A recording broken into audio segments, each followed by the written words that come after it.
Hey everyone, my name is Julie Dymock and I am coming to you today from my office at Cache Valley Counseling in Providence, Utah.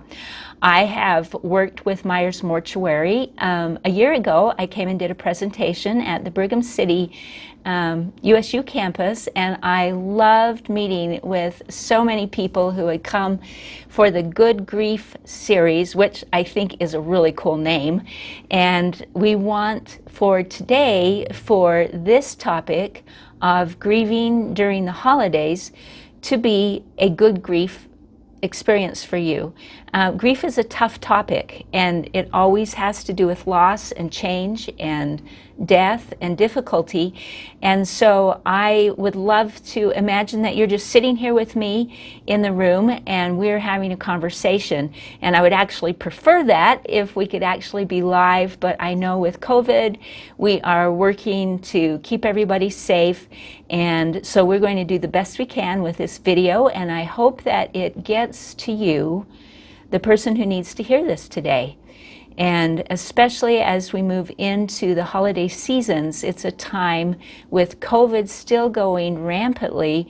It's a time when we're really trying to figure out our boundaries and our rules and our roles. And if you've had loss this year, which probably every single person has, there can be some challenges with moving into what we typically call a happy, wonderful season with Thanksgiving and Christmas and New Year's, and it can have a big twist on it this year. And so here we are talking about grief during the holidays. So here's where we're going to go with it. I have a few areas. The first one, we're going to identify what is grief. And we're going to give it a name, and we're going to give it some definitions. We're going to talk about how it might be different for each person at different stages along the path for you in working through your grieving process. Next, we're going to talk about what kinds of losses may have affected you this year, particularly with COVID and all the crazy changes we've all experienced. And then we're going to go into how we're going to grieve during the holidays. And I'll give you some very practical tips. And also you'll see on the on this video, there will be some websites, one in particular that I gained so much great information from. And so really, I'm just gleaning from those who are specialists in grief, and we'll be giving you ideas and things that not necessarily come from me, but from those who are really, really good at helping people with grief and loss and death and saying goodbye and making sense of a very complex, messy, sometimes painful process of saying goodbye to someone whom we love. And sometimes it's not even saying goodbye to someone, but it's a loss of opportunities, a loss of hopes and dreams. So I'm glad you're here. Let's jump in together. Let's have a great experience. It would be awesome if we could just have some call-ins and you were asking me questions as we go, but I'll pretend that you are, and I am sitting in my clinician's office here at Cache Valley Counseling and want you to feel the warmth and energy of what it means to heal, what it means to get strong, and the resilience that is inside your human soul. Because I would not be working as a therapist if there wasn't this capacity inside people to grieve, to mourn, and to move on. So just a note about me. I am, okay, I'll be really honest. I just hit my big 60 this year. Yeah, that's 60 years old. That's 6 decades on this planet. And it's easy for me because I was born in 1960, and so decade birthdays are very easy. So I turned 60, born in 60. It's very helpful. And I love so many things about life. I stayed home for nearly 30 years, dedicating with my heart and all my passion to being a full-time mom and wife and homemaker. And I did that because I believe that was the greatest contribution I could make to society, was to dedicate everything I had to our children. I know everyone is not in a position where they can be home with their children full time, but I grew up in a single parent family for a lot of years, and my mom worked throughout my whole life. And so as my husband and I kind of made our little plan together, we decided that would be where I could do my best work. But what happened was that my children worked me out of a job. And at age 47, I realized that I was kind of like over parenting the one child left at home, the poor guy. And so I decided it's time for me to get some new chapters in my life, a new area of experiencing and living. So at age 47, I went back to college, and that was really, really scary. And I had to finish my bachelor's degree first, and I did that at age 50. And then I applied to the program to become a marriage and family therapist. And at age 55, I completed my master's degree. Then my husband and I left for 3 years for some church service, and came back, and over the last 2 years I have finished my 4,000 clinical hours. Yes, thank you very much, right here in this room, in this clinic. And I just took the licensing exam, and at 60, that was a lot of study because I hadn't been in school for a lot of years. So cross your fingers, I'm waiting to hear that I hopefully pass that exam. Outside of therapy, I love life. I love hanging out with our 15 grandchildren, and all 5 of our children are married, and so we have lots of fun. We love to travel, we love to hike, we love to backpack, and I had a big backpacking trip this summer for my 60th birthday, and that's a whole other story. They almost had to carry me up the mountain, but we made it. So enough about me. Let's talk about you. Let's talk about grief, and let's find some good helps for you. So, what is grief? I'll give a few formal definitions, and then we'll kind of put that right down to a practical thing. So I'm going to read this one. Grief is the emotion and often physical response we have when we experience loss. The more profound the loss, the more profound the grief will be.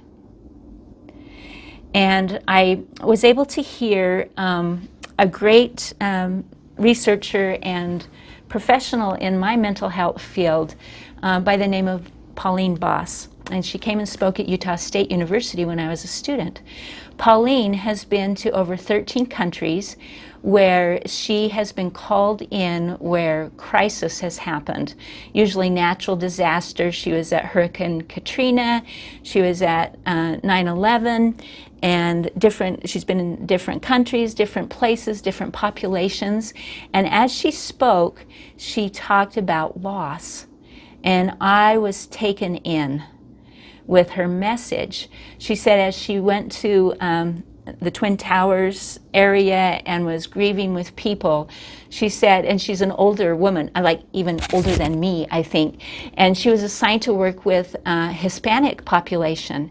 And she said, I didn't speak a lot of Spanish, if I recall, she said, and I wasn't sure how to grieve with these people. And so I was just real. I was just vulnerable. I was honest. And I said, what may I help you with? You have lost loved ones in this crazy, hideous, horrific national disaster. What may I help you with? And these people said to her, in our culture, we dance. And she said, I danced with these people. We moved. I didn't know how to dance with them, but I engaged, I embraced, and together we suffered and we mourned the loss of those loved ones who had been lost in the Twin Towers.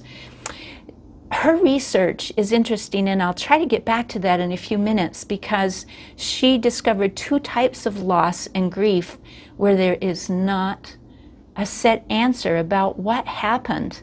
And those people in 9/11 didn't know. Some of them never found their loved ones. And so if I can recall, later on in the presentation, I'll get back to her research because it was fascinating, and how to deal with unresolved loss. So back to the definition of grief, and I promised I would finish that part. Sometimes I get a little sidetracked, but I always try to come back. So hang with me if we take a little detour and have a little route around the rodeo.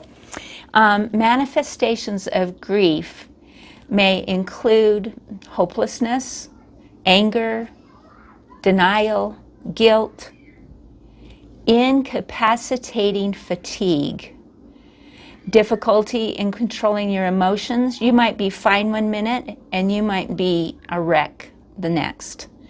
And it's hard to be in that place, isn't it, where you're kind of at the mercy of this experience with the loss. You might lack concentration. You might lose interest in people and activities that you normally love to do. And that's hard. That's a loss in itself. You might feel overwhelmed. You might be depressed. And there is a normal depression that goes with feeling a loss and experiencing grief. And so it's important to give yourself that break if that's feeling that way for you. And then we look at if this depression does not lift over a period of time, then we might say, maybe there's a clinical depression going on that needs to be treated more with a professional. So the cool thing is there is so much help. And when you've experienced a great loss, or even a minor one, sometimes the tendency is to turn inward, to isolate, to create a little box where you're shut off. And that is one of the most damaging things you can do, even though at the time it might feel like this is all I can do. It's too much for me. So in a while, throughout this presentation, we're going to be talking about what you can do when you really do feel like isolating, and giving yourself some time, giving yourself some personal time for introspection and work inside yourself is all part of that healing. But what I'm talking about is if you're isolating for days and not getting dressed, and your get up and go got up and went, and you wonder how to get it back, reaching out to other people is so important. Grief can involve literally every emotion, and it can leave us feeling numb and disconnected from the world around us. Grief hurts, but the interesting thing, it can be the salve that helps us heal when it's allowed to do its work appropriately.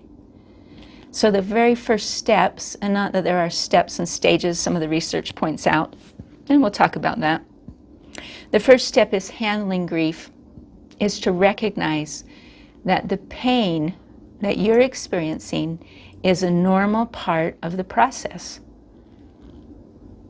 This pain deserves to be acknowledged and not avoided. And let me tell you, from my work with my clients as a therapist, I salute every client who comes in, because what they're doing isn't working, and that's why they've called for an appointment.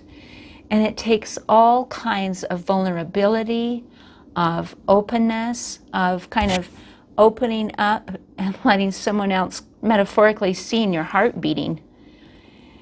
And I honor that process.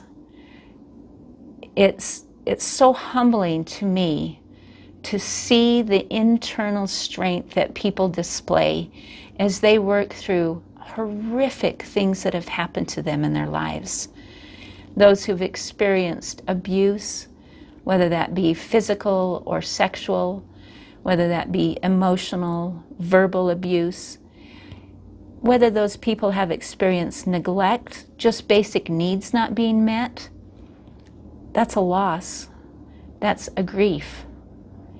Whether it's a loss of a job, a loss of an important relationship, the people who have come and have been my clients are my heroes.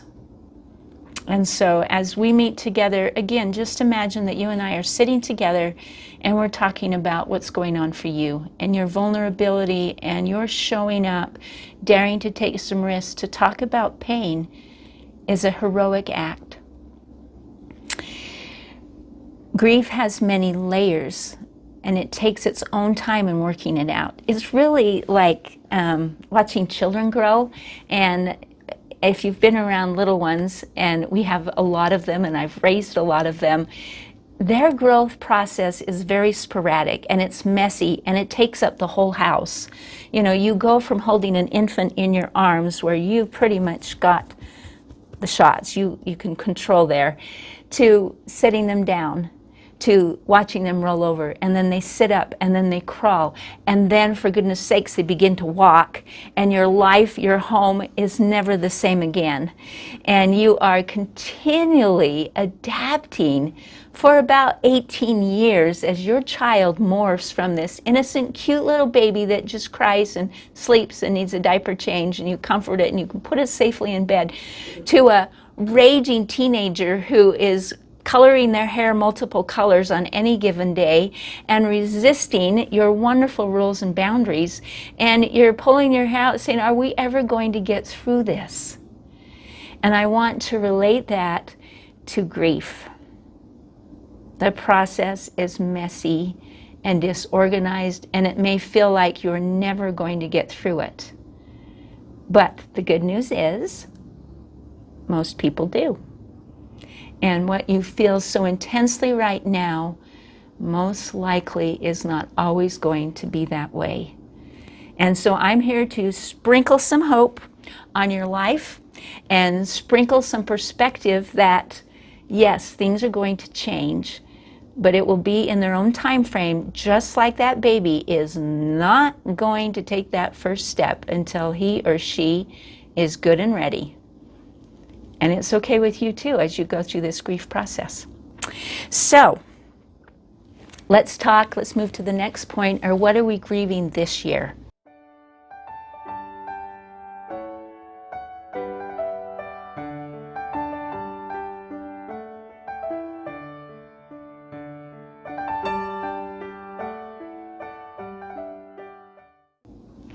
So let's do the next section, which is, what are we grieving about in 2020? Let me just answer that with one word: everything. We have had loss like never before, haven't we? We have had loss of normal schedules. We have had loss of regular routines, loss of jobs, changes in schools. And let me tell you here, no extra charge for this one, but human beings generally thrive on some type of consistency. And hasn't that been just totally thrown out the window this year? Like, even today, you know, we're still looking at COVID numbers and tracking and schools. I know in Davis County, the high school has gone on to soft closure for their school, and every day you wake up with, you know, what's happening. It's the equivalent of winter in Cache Valley where I live, that we just don't know what we're going to wake up with, a huge winter snowstorm or 26 inches on our driveway we're going to shovel out before we can head out for our day. And that's really what 2020 has been like, life on steroids, with unpredictable change. And as humans, it takes us a while to adapt. And we're going to talk about that in terms of these losses and griefs, because look at what you have done over the last 6 or 7 months. As a society, we have adapted tremendously. I mean, who would have thought we would have been wearing masks wherever we go and washing our hands multiple times a day and really not even making eye contact in the store, because somehow we think, well, for goodness sakes, we'll catch COVID if we look at people in the eye now. And, you know, for friendly people, that's like hard. And for introverted people, that's like, this is so good. I've had clients say to me, COVID's the best thing ever, because now I don't have to be out among people. It's so good. But loss of even things like completion of a school year, loss of graduation ceremonies as we've known it, those who maybe have missionaries who are going out for their religious service and dedicated time, that's totally been changed, and totally different procedures for those who worship in whatever congregation or parish that you worship in. Many preachers have gone to online services. I had good friends in Spokane, Washington, and she's like, I can watch 5 or 6 different religious preachers every day, every Sunday now. Whereas before I would go to my one congregation and just hear one minister speak. And so we're just like in this time of total change up. It's like all the rules just got tossed in the air and we're trying to get them settled and making sense of it. So that's a lot of adaptation. Some of you have lost loved ones due to COVID, and that's been painful. And watching people go through this agony of losing someone to a pandemic and the fear that it could infiltrate your whole family or your neighborhood or your school system or the business place, that's a lot of sadness that we've had to adapt to. So let's kind of take that as we move into the holiday seasons with, what are we going to do with all this? Some of you have just had regular loss of a loved one. And my own experience, after I spoke last year at Myers Mortuary with the Good Grief series, my mother was declining rapidly at that time. And her health really just spiraled down in a period of 2 months from October to December. And we moved through all of those proceedings so quickly, of surgeries on her heart to hospital stays to can she go back home, which she tried, and her self-care was just not such that she could maintain that. And so she was in an assisted living for a couple of weeks, and then she moved back to the hospital. And I'm speaking these words because if you've gone through the loss of a person and you have been a caregiver particularly, that is very demanding. And you see someone decline right before your eyes. And that is so hard. And as I was able to meet with my siblings, I have amazing siblings. And believe it or not, that experience brought us closer together in terms of all of us communicating more than we really had in several years. Not that we're super distant, but it just brought us together in ways of what's best for mom and how do we help her recognize that she is no longer superwoman, that she's been her whole life. Caring, loving, giving woman. All of a sudden we were helping her with her personal care needs, and I was able to help her shower and her bathroom activities that we we had never done. I had never ever cared for my mom that way. And I recall one tender moment at her home. She just said to me, Julie, I can't believe you have to do this for me. And I said, Mom, this is such an honor. You are handling your decline with such character and with such integrity, with such nobility of accepting the inevitable that she was going to die. And it was, I guess, one of the finest memories I have with my mom was that after all these years of her raising me and helping me with our children, there was some tiny little part that I could turn around as a gift and offer to her. She was horrifically independent. She grew up in the 30s in the Depression and was a single parent for many years. And bless her heart, she had just solved life's problems like a champ. And so this was humbling for her. I share that little glimpse of my own personal experience with that because as our family went through the preparation for death, some of us accepted that more quickly than others. And my older brother, who's very practical and down to earth, he's been a science teacher and just everything is kind of measured and exact and precise. He came to terms with that very early on. And I had another brother who just could not wrap his mind around it, and especially his heart, because we'd lost my stepfather, his father, just a year prior. And to lose 2 people within that short period of time was more than he could make sense of. And so it was so important for me to recognize that each of us prepare for the death of a loved one in our own way. And what one person's journey is does not mean that it has to be that way for someone else. I appreciated this younger brother's vulnerability, and he would kind of call us out on it. And he said, I can see that you guys have accepted this more, but I haven't, and I need time. And I don't want to move too fast in decisions. And that was a part of this tender process of all of us learning together and sharing the experience that was unique in our own path. And so your experience with grief, with loss, with death is your own journey. And let it take its own time. And as we move into this next segment of grieving at the holidays, let me begin first with, if you can, give yourself some grace. If you're not feeling like I'm going to cook the entire Thanksgiving dinner like I have every year for 40 years, I don't have it in me. Guess what? It's okay. If you feel like, hey, we're just going to order out, bring it in, serve it on styrofoam plates, give yourself that option. And there might be some people in the family, because families aren't perfect. People have expectations. They may be grieving or maybe even minimizing this loss. Like, we knew it was happening. Just get over it. Come on, let's move on. It's holiday time. Let's get in the holiday spirit.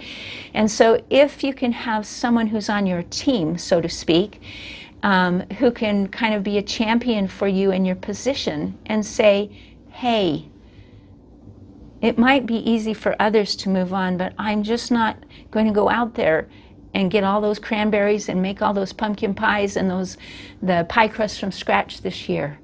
Maybe someone else can step up. The interesting thing is, when change happens in a family, it gives an opportunity for others in the family to sometimes take a new role, a different status in the family. If you've always been the party organizer and, hey, there's a party and you're hosting and life is good and everything is to be celebrated and fun and made special, and however it is for you and your crew, your tribe, all of a sudden maybe you're not able to do that. Look at the other people around you in your group, or maybe you don't even have a close family, but maybe it's your work, maybe it's your workout crew, maybe it's your tribe at your parish or congregation or ward, that you can say, I need some extra help this year. I need someone who can kind of buffer those expectations for me when it gets difficult, and say, hey, you might even say, hey, I'm invited to this holiday party, and normally I just go all out, I dress up, I look so awesome. But perhaps this year you're like, no, sweats and a t-shirt. That's all I'm up for. And someone says, but please come to this party. Let's say it's after Thanksgiving and they're getting in the Christmas cheer and they've put up the tree and they sent out this amazing invitation. And maybe you've gone to this company party or work party or family party every year since you could breathe, but you're not feeling it. It might sound something like this. I really appreciate that invitation, but this year what I'm going to do, I'm going to try to show up, but I can probably only stay about 10 or 15 minutes. And I want you to know that that's the best I can give. And that's my gift to you. And I won't be there. I'm not going to be calling all the shots of the games and the party and the drinks. And let's go second rounds on this, however a party looks to you. And that's okay. So one of the challenges of these changes that have come to you because of grief and loss is that you might feel guilty, that you might say to yourself, I'm not showing up, I'm not being there for my cousins or my nephews or my grandchildren or even my spouse, and that that's just heartbreaking. But the most important thing you can do is give yourself the time that you need and accept whatever comes up for you. Remember, that definition of grief is that it's a process and it's messy and uncomfortable. And like you say, one day you might wake up and you're like, hey, I'm going to work out. I am feeling I can run my 3 miles today. And you're out there going, and the next day you might not even be able to get out of bed. And the people around you are like, whoa, what just happened? You know, and how can we help?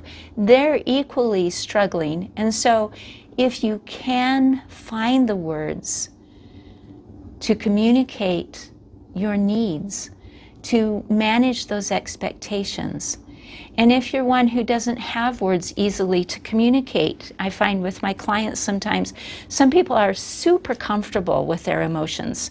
They can identify, they can label it, and then they have the verbal capacity to turn to their partner or their child and say, this is what I'm feeling. When this happens, I'm worried about you.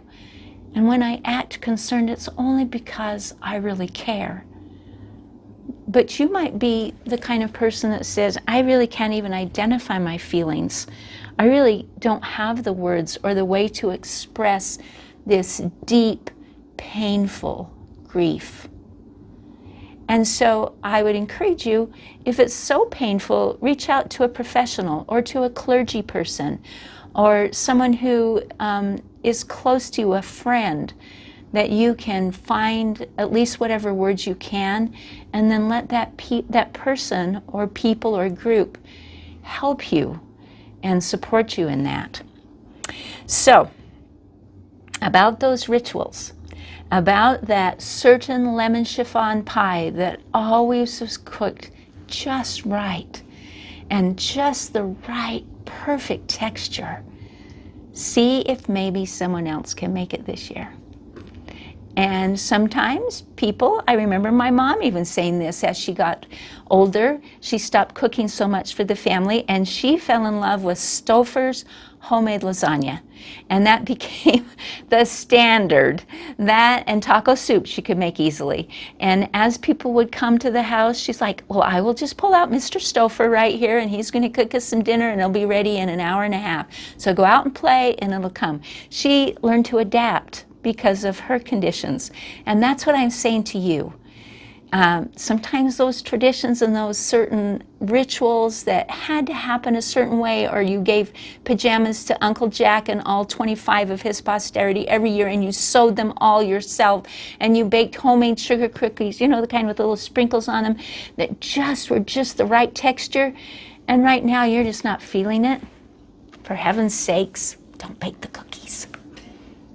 Do something different. And it's okay. Life is going to go on. The cool thing that will happen is that there's a possibility that new traditions will be born out of this season of grief and change. So here's another idea. And all of this stuff is coming from someone else. I'm just passing along and adding a few personal stories in there on my own. And so a really lovely thing to consider, if you're up for it, or if someone in your tribe or group is up for it, is to, if you've lost someone very close to you this year, is to maybe make a memory box or a memory book of that person. I remember when my father-in-law passed away, he died at age 58 of Alzheimer's disease. And it was an early onset, and its condition deteriorated so rapidly.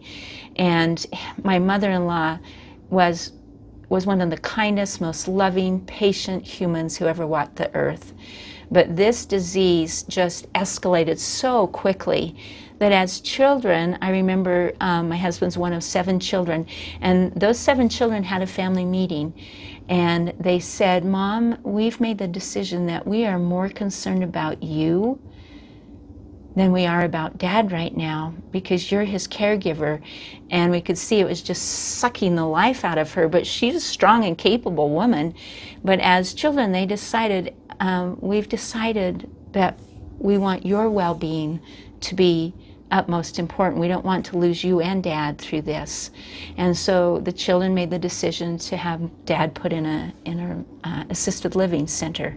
And let me tell you, we saw her rise up like a boss, like a champ, like I had never seen my mother-in-law. She was very quiet and peaceful and never made a real fuss about things. We saw her lobby for Dad in that assisted living center, and if he wasn't being cared for properly, she was right there working with those nurses and doctors for his care. And so the very thing that might be so hard and so painful as your loved one is deteriorating might be a birthplace for new aspects of yourself that you may have never considered. And I bring up that experience because after Dad passed away, we were living in Oregon at the time, and she came up and stayed a while with us. And one of the things we did as kind of a ritual in preparation for Christmas is we printed out pictures of Dad and Mom and the children, and even of the funeral. And we mass produced them for all 7 family members, and they all had families then. And my mother-in-law and I put those together. And I was a little concerned, like, am I pushing this too fast? Is it too hard for her right now? But later on, she said to me in her soft, gentle voice, "Thank you so much. I look back at that book now, and I can remember." And I was a tender thing that I knew every one of the children would have a place where they could remember Dad. The other thing that I did when she came to visit us was I connected her with an elderly woman in our community who had also lost her husband, also to Alzheimer's disease. And this little white-haired lady just invited us into her little condominium, and she was so warm and so gracious, and she just spoke about her own husband's death and what it was like to lose this partner. And my mother-in-law later said, "That was so helpful. Thank you so much." So if you're a loved one trying to support a person who is grieving, think outside the box. Think of a way that you can make something special over the holidays that maybe can be a legacy for that person. I told you that I wanted to get back to Pauline Boss. Dr. Boss, her research is in what's called ambiguous loss. Ambiguous loss occurs in 2 ways. It's where the person may still be physically present, but psychologically and emotionally absent. And let me define that for you. That happens as in the case of mental illness, or particularly with Alzheimer's disease, where the shell of the body is still there. Their still heart is beating and they're there, but their mind is gone. And the ambiguity of it, or the not being clear, is that person is still there, but I go in to visit them. I'm their child, and they don't even remember me. That's loss. That's grief. And the person may maintain living like that for years, and caregivers have a long time to live with that. And the next day you might come and they're like, "Hey, how you doing? I totally remember you." And the next day they might call you Great Uncle Jack or John or Bill. It's like, wow, it's a lot of change, isn't it, for you? The other type of ambiguity or ambiguous loss is where the person may still be emotionally or psychologically present for you, but physically gone. And that's what happened in 9/11. People went to work that morning, said goodbye to their loved ones, drove off, maybe gave a hug or a kiss. Maybe there were hard words between them that day. I'm sure there were for many. That night, that person did not come home. And after working through the rubble for weeks, maybe that body was never found. Or when it was found, it was charred. It was not recognizable. So that type of loss is also like people who get swept out at sea. Sometimes we had a professional colleague who that happened to, just out there at the ocean with his family, and a sneaker wave came in and picked up, and he was gone. 1 minute that person was there, the next minute he was gone. And his wife was left with him still being emotionally and psychologically present in her life, because he had been that way 1 minute before, but physically present, physically absent. That type of grief, that type of loss, leaves us with answers that may not ever be figured out. If you have a belief in the afterlife, you might believe that in that other sphere, those questions can be answered, but you're left here wondering. There are those of you who may be atheists who may think that this planet that we live in is all there is to our existence, and so you're really left with that finality. And so dealing with that type of loss sometimes takes talking to a professional to somehow come to a place of resolve or some peace. But always you can remember that person in your heart. Okay, we're coming down to the last few minutes of this, and thank you for listening here. And you're welcome to kind of turn this off, turn it on, listen to it in segments. It's a lot to take in. But I just want to finish, excuse me.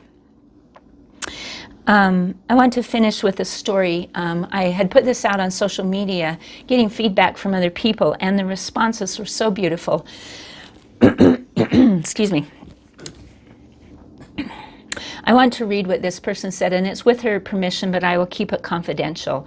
This mother lost a child to death, and I don't know the details, but she posted this. This day will be forever engraved in our hearts. A day that left us with an empty space in our family. A day that was the most dreadful, painful, and sorrowful day of our lives. However, as this day approaches every year, we do our best to honor you, to reminisce about you, and heal our broken hearts. This year we spent the weekend at a beautiful outdoor resort. Some of our family was able to join us, excuse me, on celebrating your life. It was beautiful with the fall leaves. The mountain air and the sunshine was good for our souls. We hiked to the ice cave, to Mammoth Caves, had pictures, hiked a loop in the canyon, swam, went hot tubbing, don't tub, you should tub. We ate way too much sugar and drank way too much caffeine, and we laughed and we cried. We stayed up very late.